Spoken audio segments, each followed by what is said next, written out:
if you're thinking about writing a patent application, a traditional patent application, you don't finish on the same page, right? You're ultimately your ability to write a high quality patent application is based on your available time, the availability of information that you have both in your brain and other tools, AI including, and ultimately there's a time limit as to what you can do.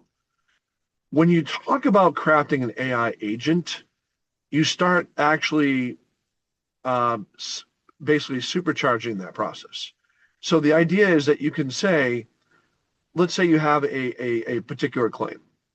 And now you say, look, I want to build a patent application, 50 pages on this. And now you're using tokens in exchange for your time. So the tokens of the AI agent are going to be used on drafting, let's say, that first draft. When that draft comes back, it's not done. But what you've done is you've moved the ball down the line so that the quality, the amount of information that's been brought in, and the ability to actually use tokens in exchange for your time has really allowed you to actually bring you a better draft than you originally thought from just doing it based in the real time moment with a regular AI process. Now, once you have that application, there's still going to be a human in the loop. And that is where we need to maintain the rigidity on our perspective on what actually is a high quality application. It's not there yet, even by using the word AI or AI agent. The quality of those applications are still need to be refined, focused, and really rooted in an allowance and in a commercializable allowance. And if we don't do that, what we're doing is just generating a lot of AI slop.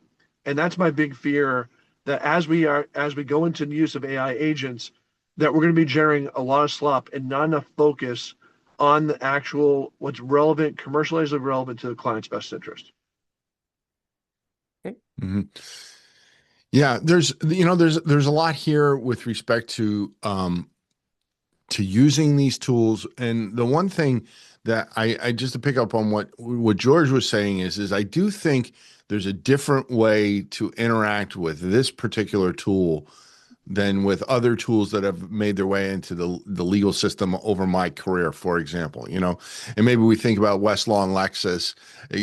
We're just talking about that in preparing for this is because, we all had that experience in law school of being taught how to use it for legal research and that sort of thing. And you ask it for a certain way, you prompt it this way, you prompt it that way.